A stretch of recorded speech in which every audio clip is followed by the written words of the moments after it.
Opie and Dopey. It's the Opie and Anthony Show. Our next guest is a very funny comedian. Please welcome back to the program, Brian Regan. The comedy music for the funny guy coming out. We're back with the Opie and Anthony Show. In the studio, one of our favorite guests, one of our favorite comedians, Brian Regan. Yes. Thank you. He was on Letterman recently and killed once again. Oh, yeah. Gotta love Brian Regan. Everyone does. And he loves everybody. I do love everyone. We were trying to explain to Brian about Annoying Laugh Anthony. You want to explain that, Ant? The right way. This guy Anthony that you're seated next to over here. I don't know what he does for what limo company. I don't know. I guess he's in charge of Vital Limousine. Anthony, transportation. I do have to give him a plug. 1-800-GO-VITAL. Thank you. Because he brought the blind boxers here yesterday. I appreciate it. Oh yes, Brian. We had blind guys beating each other up yesterday on our radio show. Oh my God, it was really sad to watch. I thank God it's radio, so that the people weren't actually able to see it, but they have been looking at the video clips, and it's. Is it like blind golf, you know, where like a guy will help you line up a putt? It was. Does a guy like line you up and go, all right, his nose is right here. They were pointing them at each other. Yeah. Like people were pointing and go, okay, go. Like soccer boppers. Right. Soccer boppers. Soccer boppers are here. That was the ad. Like you'd been waiting for him for 3 years. Soccer boppers are here. They're here. Where have they been? So we'd ring the bell for the round, and they would come out from their corners, but they obviously can't see each other, and they would walk right by each other. But they got the boxing stance. You know how when you're boxing, you got to kind of weave back and forth and throw that jab and stuff? They were doing that to thin air while they were standing back to back with each other. At one point, the one guy was facing the other guy's back. Yeah, they were walking in single file down the ring. Like they're getting ready to do a feud. They got to like pace off and then turn around and shoot each other. They were all stealthy, though. It was great. So, Annoying Laugh Anthony brought the boxers down to the studio yesterday. So you brought them down? Yeah. That's cool. I actually set them in the van so they could watch TV, and I forgot that they were blind. Oh, man. Look, wow. True story, I swear. Now, he will say stuff that will come out of left field. We don't know where this comes from. We'll be in the middle of talking about, hey, Brian, very funny on Letterman. He will just come out and say, like, hey, did you see the blue thing on the 57th today? And you'd be like, what? What blue thing? No, there was a blue thing. And then we look at him and go, you jerk, we're talking about something. No, don't get mad. It was a blue thing that I saw, and I thought it was blue. And it takes you out of the conversation. And you'll also notice, Brian, that he's the biggest brown noser you'll ever meet. Yeah, he is. He can't come in here without bringing a gift every single time. Look at that. But it's not done out of real sincerity. It's just done to kiss ass a little bit. That's not true. You know that. Don't do that. You're the only one that brings a Don't you do that! Don't you! I got no place else to go! I got no place else to go! You know that's not true!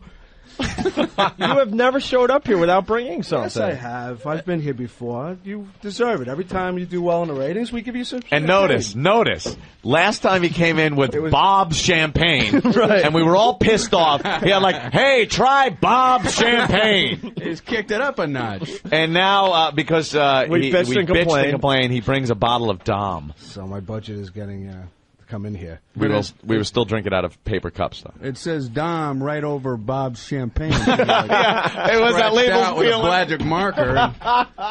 You misspelled Dom. What in the world? I like the defense, though. That's not true. That's the kind of defense attorney you'd want, like if you were ever... My client, that's not true! That's not true! That's what they I rest my case. Because it's not true. Say you're like that. You're the defendant. Say something. That's not true. Don't say that. They're more seasoned than I am. I can't talk that well over here. Don't you say that. If you can't talk, then why are you putting headphones on and sitting in front of a microphone? You know that. I like to sit back. And you'll notice anything remotely funny, he will break out in a laugh that is so completely annoying. It completely ruins any funny moment that just happened. He has one of those sitcom laughs. You know, when you're watching a sitcom, Right. there's always that one guy that The can laugh, and you hear that whole, like the rumble, but then in the back there's, he's the guy, the tail off laugh of the canned laughter.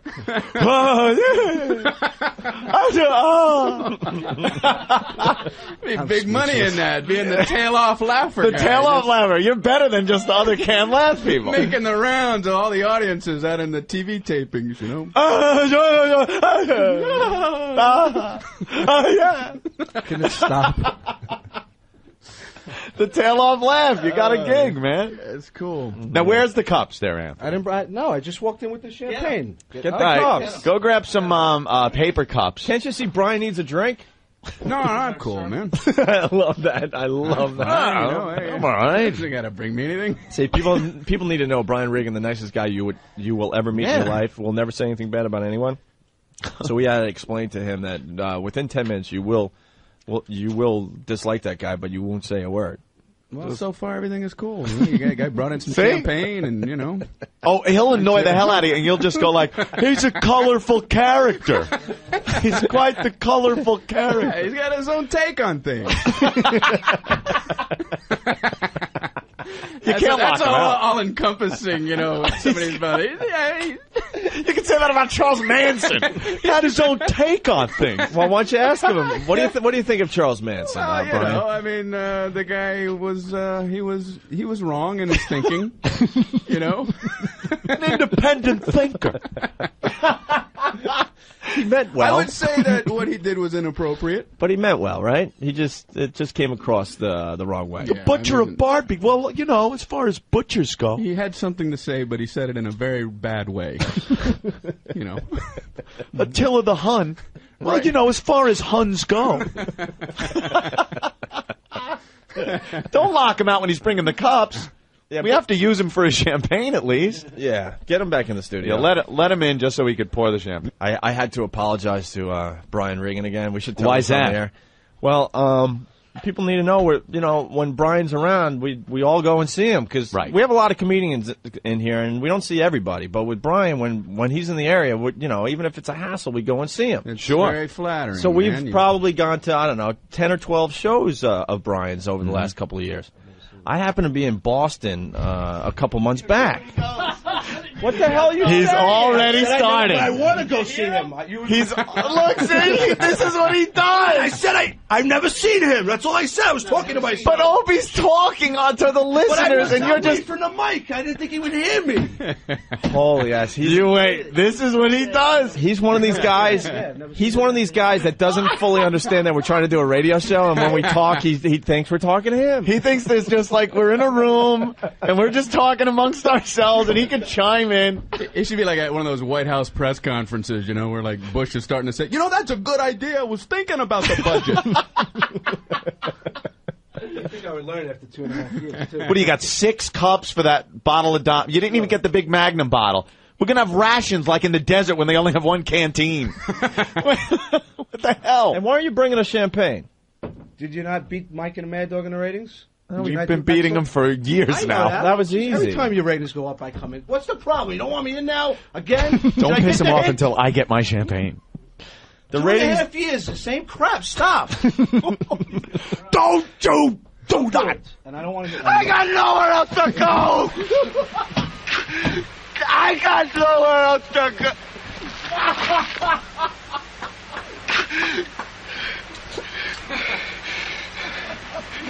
I got nothing else. That is your is clip, him? my friend. Yeah, that's him right there. Look. Don't The you big yellow one's the son, right? Oh my God! Thank you, man. All right. Passing the Don't champagne take one and around, pass look it at that, down. huh? Sure. Oh, gee, I hope I don't get too tipsy on this. Woo! Woo! Wow, look at that. Party time. We're doing shots of champagne. Thanks, Anthony. It's very cool. Anthony, you're the guy that brought the 6-pack of Meisterbrow, put it in the cooler, and grabbed the Heineken? Yeah. Now he's doing like a toast. Hey, to goodness. There you go. To goodness. And all the goodness in it.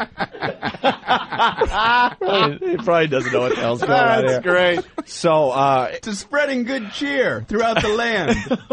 so we see Brian all the time. Okay? Sure. I was away in Boston, hanging out with Jay. Sure. And we're down near Faneuil Hall, and we always check to see who's playing at the Comedy Connection up there. Lo and behold. And Brian Regan's playing there. I'm like, oh wow, cool. So we paid and we went to see him.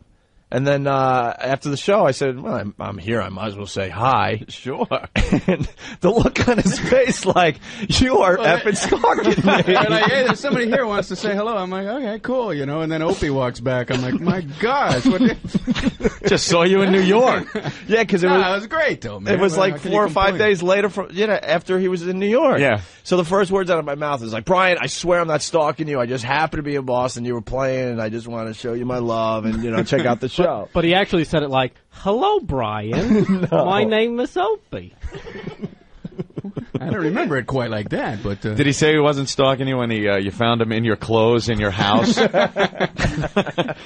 Brian, these pants fit me, too. This is going to sound weird. You probably think I'm following you around.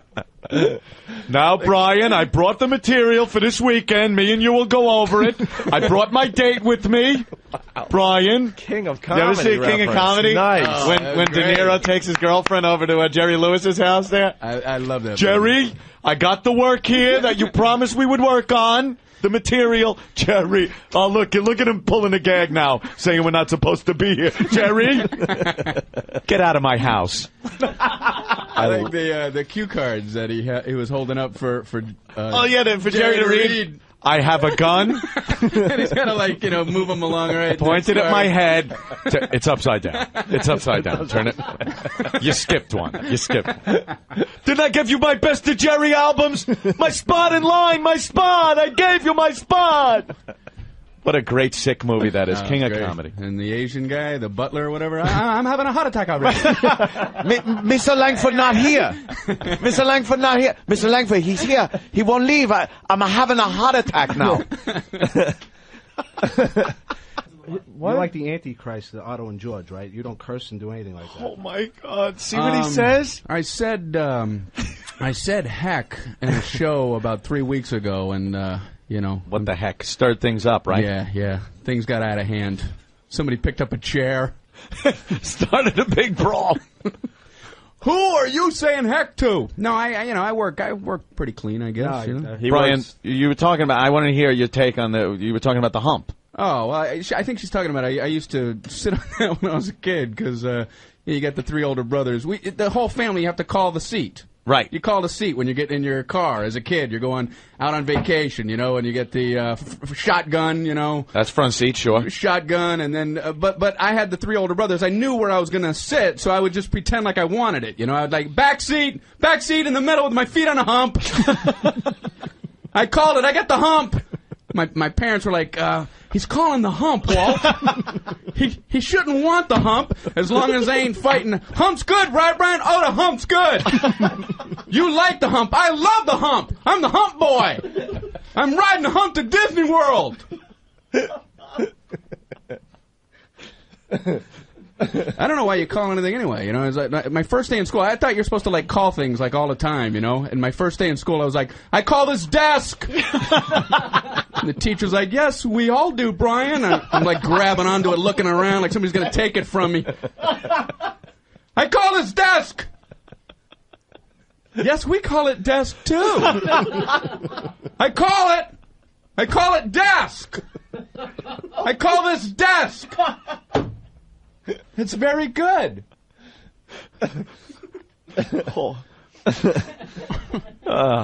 Hey, we're just getting started with Brian Regan. You're like simulcast. You're getting all over the globe. Oh, yes, we are. Spreading you have to like be vague with the times and everything now? Do you got to do it's half past the hour? And, half past the hour. Yeah, we got to do that. Well, know why like the that. show works in other cities? Because we never did time, never did weather, never did traffic. Never did news. We don't care. Because no one cares. It's 10 after something, and there's some traffic out there. Right. All right. In your city. Now for the forecast in your city. And they got to go away to the local guy. Mm-hmm. No, we don't have to do that. No. People have watches, and so they know the time. I never got that anyway. Yeah. What do they got to tell you the time on the radio for? You know, you're driving around for 8 minutes going, I wonder what time it is. Why won't these disc jockeys tell me what time it is? I got to get to work, and they're just talking about everything but the time. I might be late. And I need to know the temperature. I mean, I know I got from my house into the car, so I probably have a rough idea. I need to know exactly. And I want to know the traffic, even though I'm sitting in it.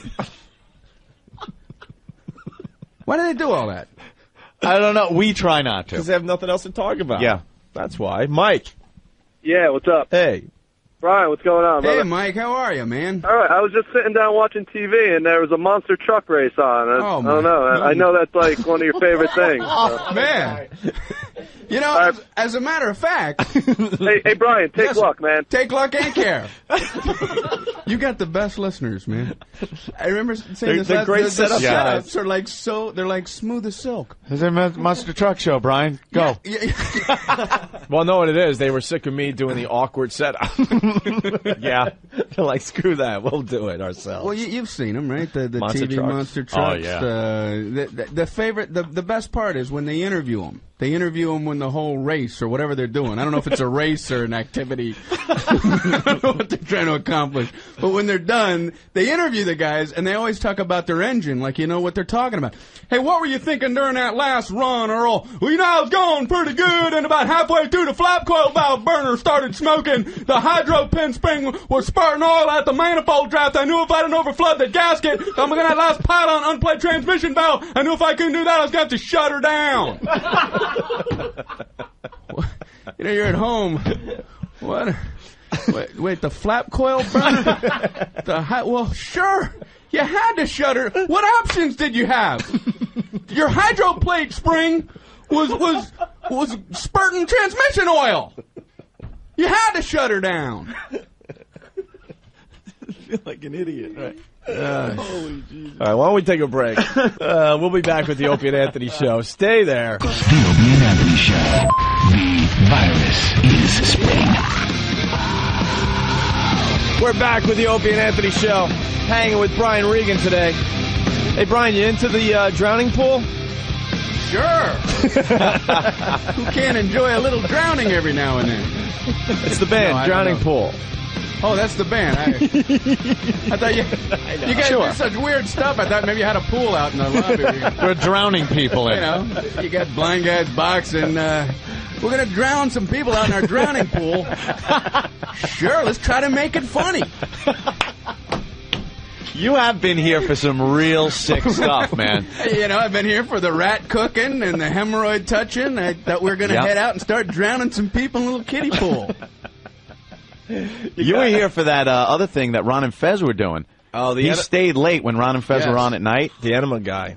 Yeah, that was... and, the enema guy. Yeah. Oh, that was sick. And he was bleeding. Because what were they doing to him? Whipping him or something? He started bleeding. Well, they had the dominatrix women coming in. And the one that Opie offended. Yeah. And made cry. And Opie made a dominatrix cry and run away. Is that like a riot? A woman that, like, just gets off on beating up men. Opie said she looked like Joey Ramone, and she was in tears running off the show. She was like, wait a second. Wait just a second here. I'm trying to be a professional. And then you say that? I mean... Dominatrix, for God's sake. I'm supposed to dominate.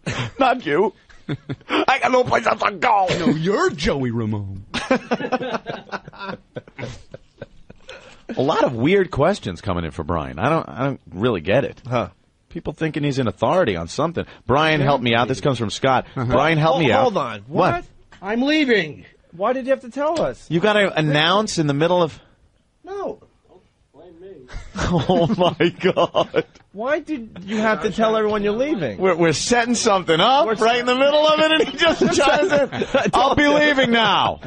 I'm departing. You know, the weird thing is, we didn't even notice you were there until you opened your mouth again. I know that. I thought I was off. So you're not leaving. I have to. Yeah. He says he's leaving. He gets on a chair and pulls up and puts his headphones on. I'm not that familiar with the whole leaving concept, but I was always under the impression that meant you're going somewhere else. I'm leaving. Hey, all right, where's my headphones? Let me pull up a chair. All right, I've left. I got to stay soon. What are you doing, Anthony? You're not feeling loved or something? No, you want to ask Brian Regan something? You have tickets for me? Yeah, man, I'll take care of you. Cool. Sure. You and your wife? Sure. No, Wife, me and my girlfriend. Okay. I got 20 more people. Yeah, about 5 more tickets, 6 more tickets. Good. Yeah. Anthony was in the middle of something. And all right, I'm sorry. He told me to stay. I thought it was off. No, and you don't leave while Brian is ready to be funny. That's all right, man. You know, I mean... Look at Brian. That's all right. Everybody's sharing in the thing. They just abuse me. Brian needs complete cooperation when he's going to be funny. I would love to know, Brian, when there's no way I can... Brian is about to be funny. No, I know. Everyone focus. Everyone focus on how funny Brian is going to be in T-minus 10 seconds. 9, 8. Buckle up, everyone. Brian's going to be very funny. 5, 4, 3. Oh, my gosh, is this going to be funny? Humor sequence initiated. 2, 1. All right. I would love to know what's going on in Brian's head, though, when he goes, no, it's okay. He's a good guy. This son of a bitch. Son of a bitch. Looking at you, and I was saying, I'm leaving. Never mind. He made me stay. Oh, my God. Anthony, what were you saying? Like silence in here. Oh, my God. Anthony, let's see if we can't just, I don't know, be quiet for the segment. There we go. All right. I saw a blue thing on 57. It was blue. You want to talk about that? I never seen anything so blue. I'm driving along, you know, and we're at 55th, we're at 56th. I'm like, I haven't seen a blue thing yet. We come on 57th. My God, there's a blue thing right there. All right. Like the people tuning in late going, what the hell's the blue thing? I don't know. Scott's asking, I don't know why, but I'm about to leave work. I need to eat, and I have a Pop-Tart sitting here and can't figure out how to cook it. I know you know a little something about it. Can you help me, Scott? You know, as a matter of fact, Scott, you know, I do know a little bit about that because I was looking at a Pop-Tarts box recently, and what you have to do, you have to look at the directions. They have directions on there for you. Which is very helpful, you know, because, you know, if they weren't on there, you'd take the box, you'd just set it down, and you'd just be like, huh, how do I get that goodness in me? Where do you go? How do you begin? Well, you look at the directions. They have 2 sets. They got the toaster directions, which are longer than one step. That's what kills me. There's more than one step for toaster directions. You think at most there would be one step that was like, toast the Pop-Tarts. Go ahead, toast them. Hey, are you still reading this? But, you know, you've got the box. Look at the box. They've broken them down into smaller increments. These are some of the actual steps. Step 1, number 1, remove pastry from pouch. Oh. All right, let me get them out of the pouch. Okay, I see where they're going with this. We're banging on all cylinders now. We got them out of the pouch. Number 2, insert pastry vertically. Oh! Then your brain explodes. You know, you're reading toaster directions. You're going to understand the vertical concept. But if you don't have time for that, they got the microwave directions, Scott, that you can microwave, and I swear on the box it says microwave on high for 3 seconds. 3. I don't think I want to wake up and be eating in 3 seconds, you know? Your alarm goes off, your head pops off your pillow, you put them in, bing, you take a bite, I gotta get out of here! You know, if you're waking, eating, and hauling in 3 seconds, you're booking yourself too tight. Got that, Scott? I hope that helped. I don't know if that helps you, Scott. I hope that helped out. It's interesting you would have a question like that. I know. Out of nowhere. Mike, what's going on? What's up, O&A? Congratulations on the ratings. Oh, thank you. Thank you, sir. We were more gooder this time around. A lot more gooder. A lot more gooder. Brian, two things. Yes. One, I just had pizza. Again, the people calling to tell us what they ate for no apparent reason whatsoever. And Brian, I just joined a health club, and I was wondering if you ever joined a health club. You know, Okay. it's funny you would ask that because, no, of course, you know, everybody joins them. But they always have the intimidating guy. They always have the big guy, the big giant guy showing you around. You know, you walk in there, you got to hold his hand. He's like 9 feet above you. Where are we headed, Thunder? Why do they give you a clipboard for your first day at the health club? You're walking around with a clipboard. Can you feel like more of a goofball? I'm new. I'm supposed to check things as I see them. I'm standing out like a sore thumb. Sure, you got to follow the, I always got to follow the guy who can move the entire rack of plates. Yeah. The guy moves the entire rack, and then I got to go up and move 2 plates. Clank! Clank!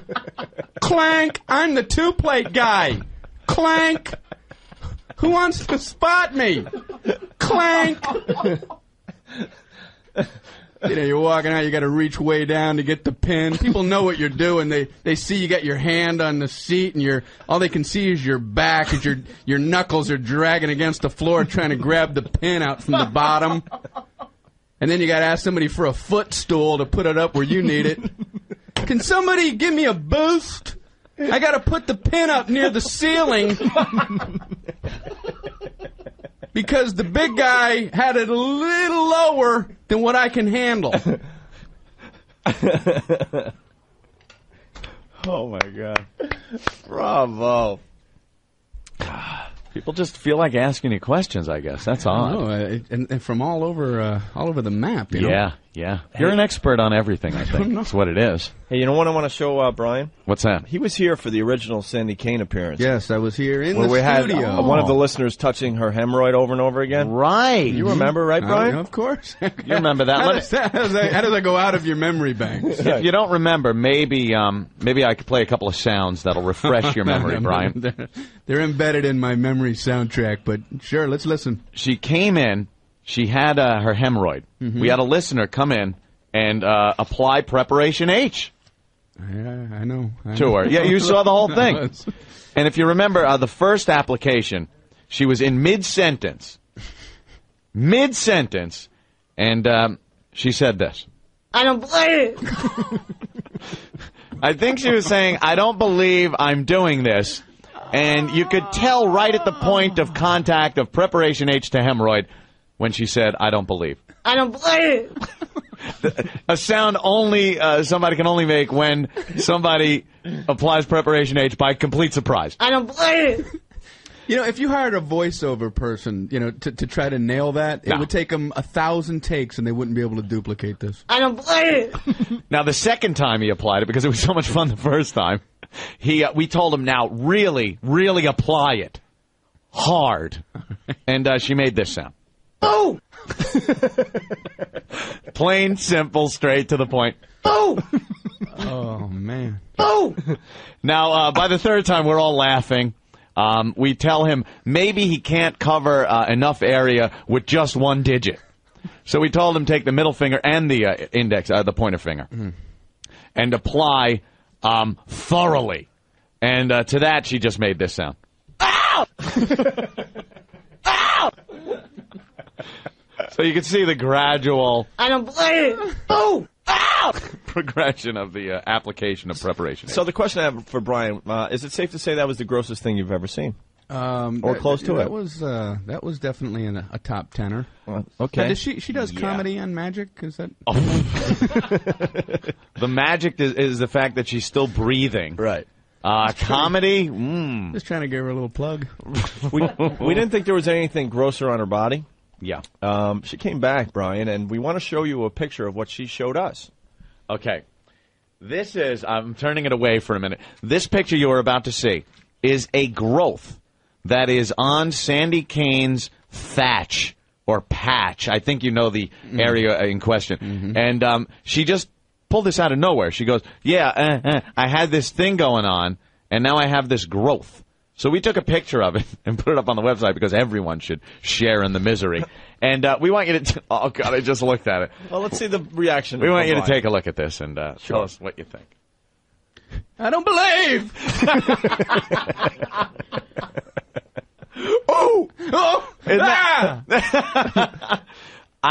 Wow. Oh. And then above you've got the ad, lose weight fast. Yeah, you see that? I don't know. It looks like, we said it looked like the ear. I'm getting nauseous just looking at it. Let me get it off. What area? It was right there. That's right there. Right above and to the left of ground zero. Yeah.